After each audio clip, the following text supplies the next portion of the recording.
Hello and welcome to my Subtlety Rogue PvP guide for patch 11.0.7. Sub-rogues have seen a lot of changes since the beginning of the war within. We've lost a little utility, but we can do a lot more damage now overall. In this video, I'll be going over my current talents and gear and the full sub-rogue burst rotation with a few real-life examples on how to do a good opener. I also want to give a big shout out to Rank 1 Mage Aegis. I'll be using some 2v2 games that he and I played together for my gameplay examples in this video. He's a great player, and I highly suggest you guys go check him out as well for all things mage related in the war within. But before we dive in, please give this video a big thumbs up and consider subscribing for more videos like this. Also, check my pinned comment below if you want to see some more helpful sub-rogue tips to dominate in PvP. So these are my talents for patch 11.0.7 Subtlety Rogue PvP. If you guys watched my original sub-rogue PvP guide for the War Within, you probably remember we were going with the Trickster hero talents, but now I've switched up and gone with Deathstalker, which has recently gotten some nice buffs to its damage. Moving on to some notable rogue talents, we'll be using Thistle Tea to grant us increased mastery, which provides a big bonus damage to our finishing moves like Eviscerate and Secret Technique.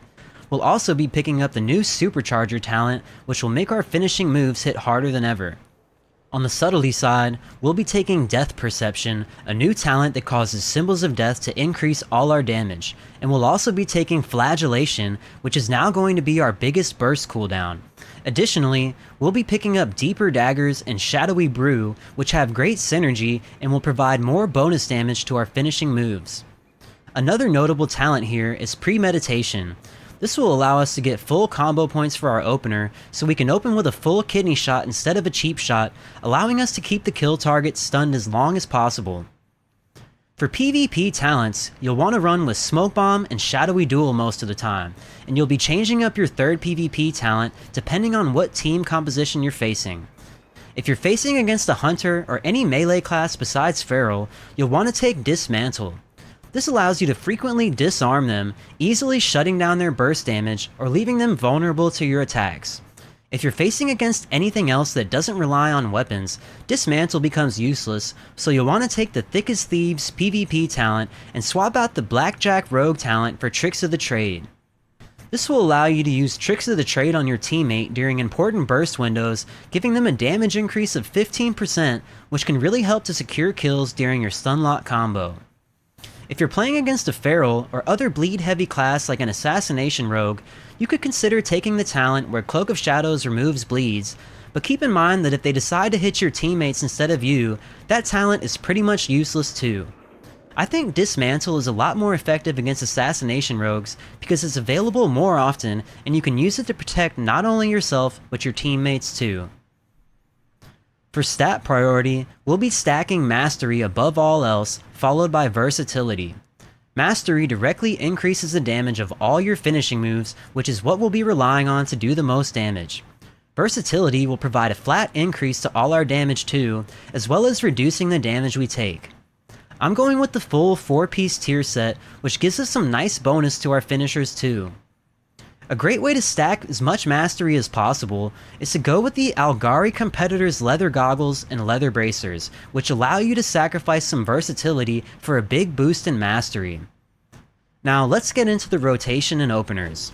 So, most of the time as a sub-rogue, you'll want to play with another class that can chain off your crowd control abilities and can also help you do damage during your kill window, like a mage or a priest. Depending on which one you're playing with, you have a few different ways to effectively open up and start the fight. Your main goal is to put the off target in some sort of crowd control like Sap or Polymorph, and then get the kill target into a full kidney shot with a big burst combo. In order to get a full kidney shot on the kill target, we'll be utilizing the Premeditation talent, which causes the first ability used from stealth to grant 5 combo points. Now, you might be thinking the best way to get these combo points is just to press Shadow Strike first, but this can be very problematic because it allows your opponents a short window to react before you put them in a stun. I'm going to show you a better way to get all the combo points you need for that full kidney shot without ever giving your opponents any opportunity to react unless they trinket. One simple and easy way is just to gouge the kill target before you stun them. Gouged will give you all the combo points you need to get that full kidney. This is especially good when playing with a priest.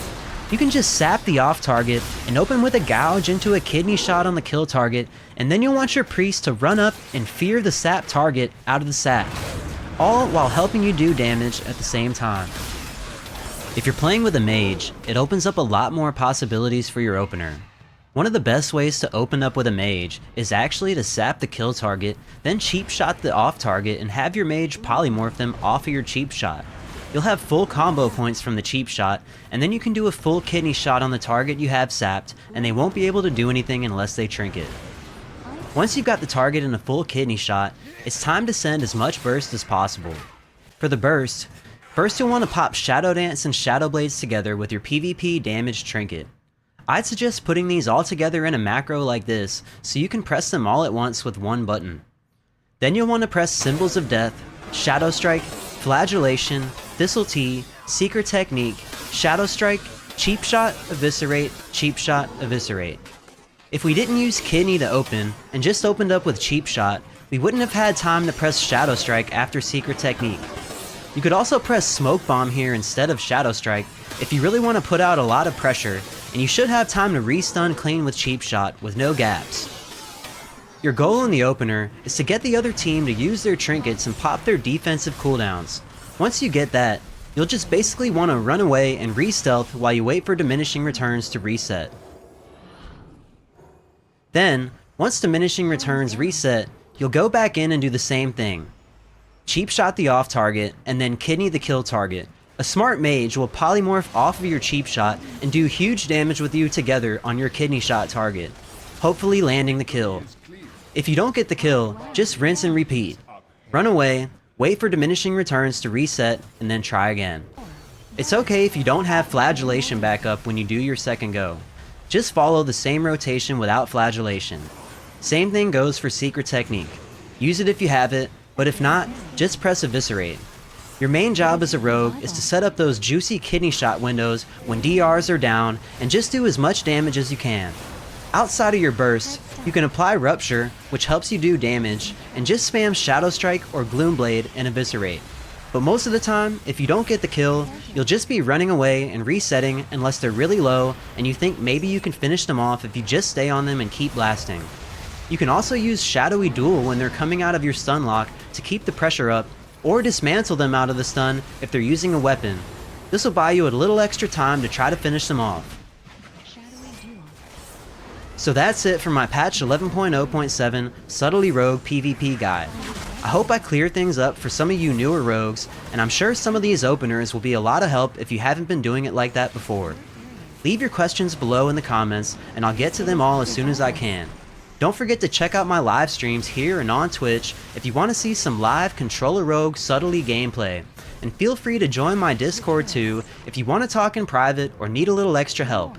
If this video helped you out, please smash that like button and be sure to subscribe to Zorpo TV, the ultimate resource for all things Rogue.